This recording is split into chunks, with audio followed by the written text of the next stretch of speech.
Assalamualaikum warahmatullahi wabarakatuh. Perkenalkan nama saya Risa Ilmi Agustin dari kelas CF 21D dengan NIM 21416255201104. Di sini saya akan menjelaskan materi sinkronasi terhadap sistem terdistribusi.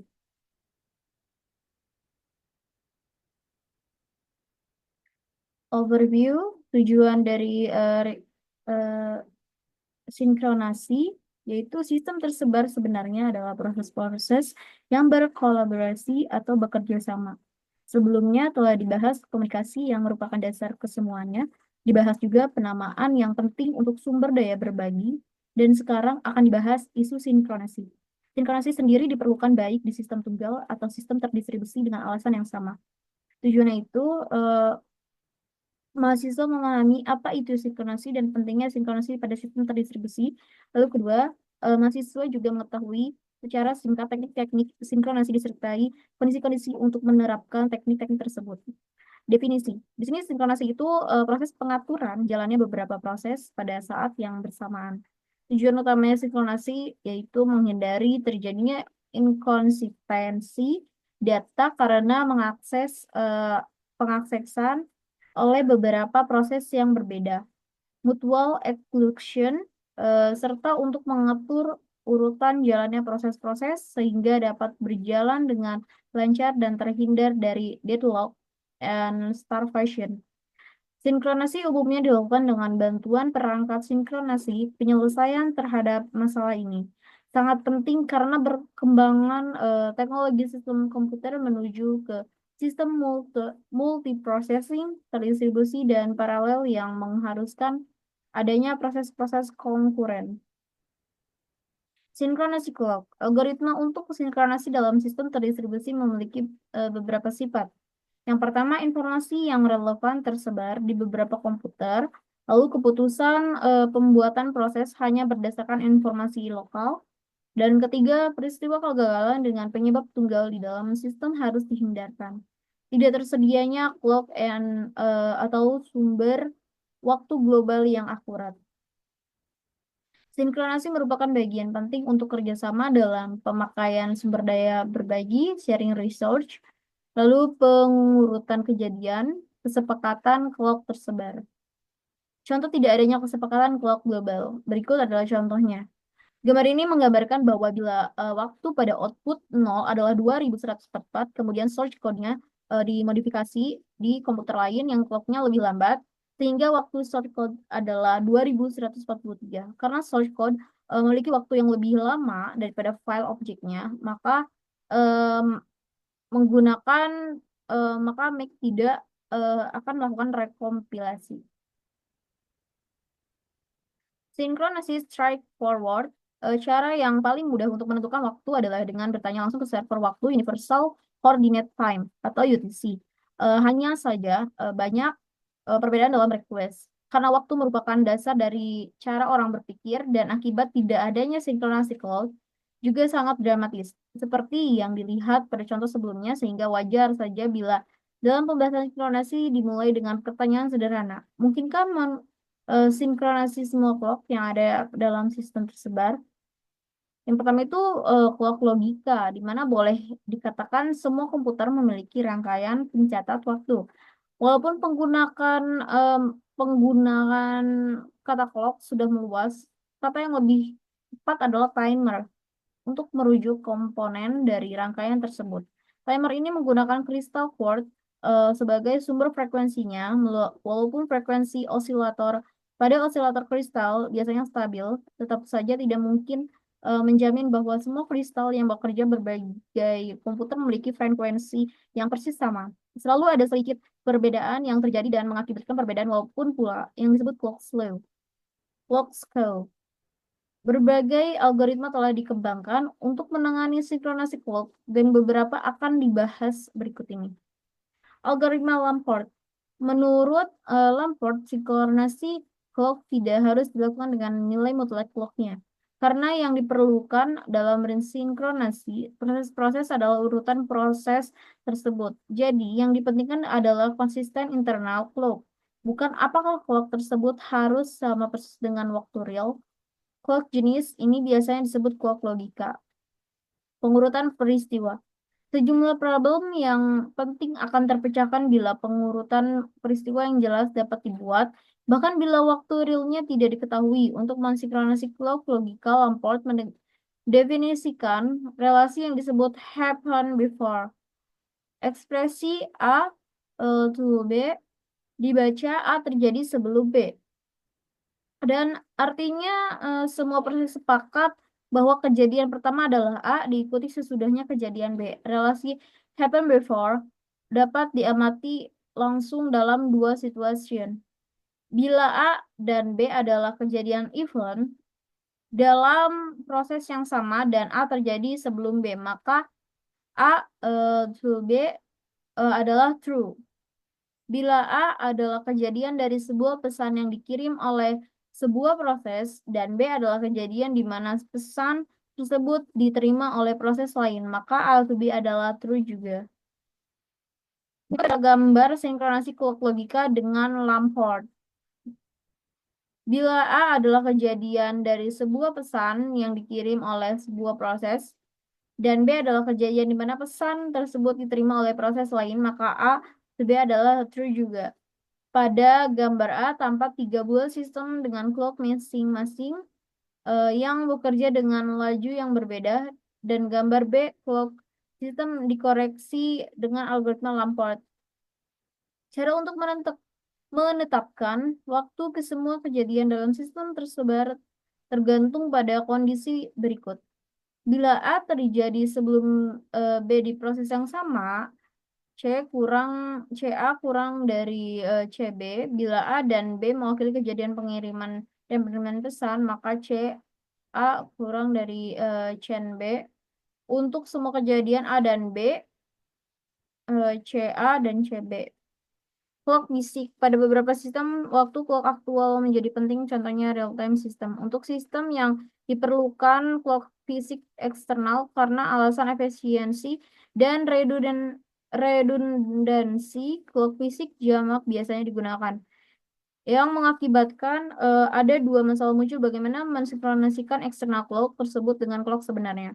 Bagaimana mensinkronasikan antara clock yang ada. Sebelum membahas jawaban masalah di atas, terlebih dahulu lihat bagaimana pengukuran waktu aktual yang dilakukan. Saat di mana matahari mencapai titik tertinggi di langit disebut transit of the sun dan terjadi di siang hari, interval antara dua transit berturutan disebut solar day. Sedangkan solar second didefinisikan tepat 1/86.400 dari solar day. International Atomic Time disingkat IAT adalah rata-rata jumlah detik dari jam atom cesium 133 sejak tanggal 1 Januari 1952 dibagi 9.192.631.770. Disebabkan waktu siang bertambah lama, CAI menjadi lebih lambat dibanding solar second untuk mengkoreksinya. Digunakan lap second dengan cara melopati waktu sehingga sama dengan solar second. Lihat gambar. Waktu yang telah dikoreksi ini disebut Universal Coordinate Time (UTC). NIST memiliki beberapa stadion radio gelombang pendek yang memancarkan pulsa pada setiap awal detik UTC yang dapat digunakan untuk mensinkronasikan stasiun ini dikenal dengan WWV.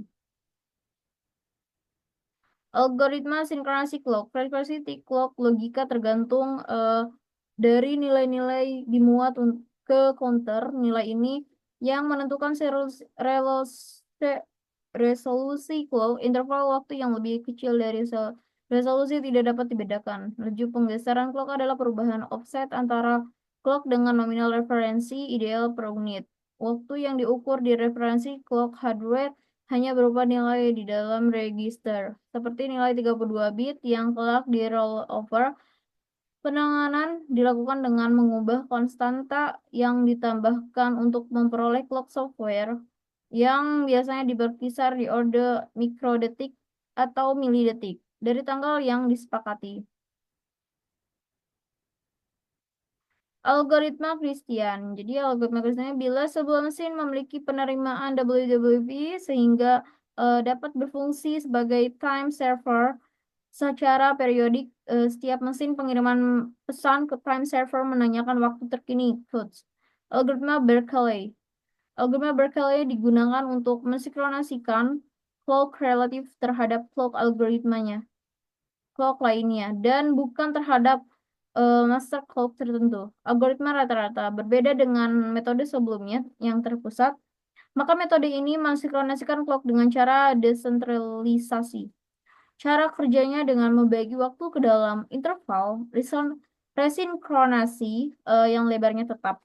Sumber clock eksternal jamak. Algoritma ini menjadi dasar untuk protokol NTP, Network Time Protocol. Interval waktu dapat ditentukan dengan menggunakan algoritma Christian dan dengan waktu tunda perlambatan yang diketahui. Digunakan dalam sistem yang disinkronasikan dengan sangat akurat. Penggunaan clock sinkron. Pelaksanaan sinkronasi clock dalam skala luas terjadi baru-baru ini saja yang salah satu teknologi enabling-nya adalah internet. Adalah mungkin sinkronasi jutaan clock dalam orde milidetik dengan UTC berbagi-bagi algoritma baru menggunakan clock sinkronasi bermunculan berikut contohnya dari Atmos One Message Delivery dan Consistent Chain berbasis clock. Algoritma terpusat. Pada algoritma terpusat, kondisi mutual exclusion mutex ditangani oleh sebuah proses yang dipilih sebagai koordinator untuk mengatur entry cut critical region. Setiap proses yang ingin meminta mutex mengirim pesan request ke koordinator, bila proses tersebut menerima pesan reply dari koordinator, maka proses tersebut diizinkan masuk ke daerah kritis. Sudah keluar dari daerah kritis, proses mengirim pesan rilis ke koordinator dan melanjutkan eksekusinya. Berikut adalah prosesnya. Proses 1 meminta izin request ke koordinator untuk masuk ke critical region. Izin diberikan grant. Proses 2 ini meminta izin ke koordinator untuk masuk ke critical region yang sama.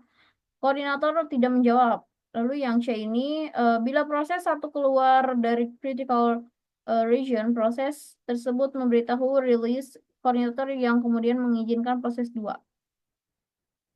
Algoritma tersebar. Kejadian kegagalan karena penyebab tunggal tidak dapat ditoleransi dalam sistem tersebar sehingga para peneliti mengembangkan berbagai algoritma mutual exclusion tersebut. Algoritma ini bekerja dengan membuat sebuah proses yang ingin memasuki daerah kritis. Terlebih dahulu membuat pesan yang berisi nama daerah kritis yang ingin dimasuki, nomor proses, dan waktu terkininya. Pesan ini dikirim ke semua proses dengan asumsi komunikasinya yang digunakan reliable.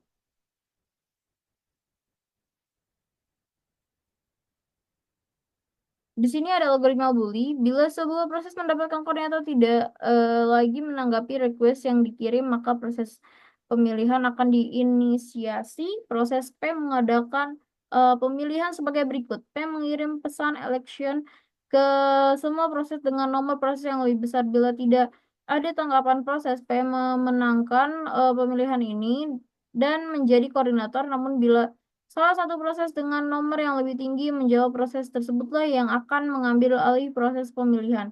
Pekerjaan proses P sendiri selesai di sini.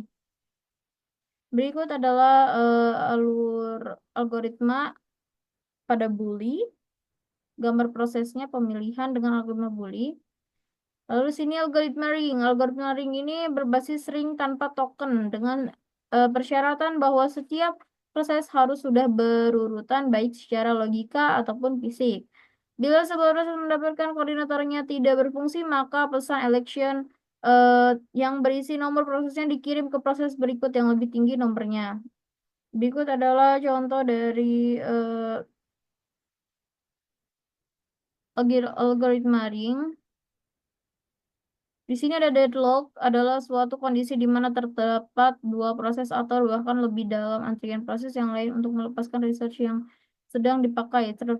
Stravation Stravation adalah kondisi yang biasanya terjadi setelah deadlock. Selesai. Mohon maaf bila ada salah kata. Wabillahi taufiq wal hidayah. Wassalamualaikum warahmatullahi wabarakatuh.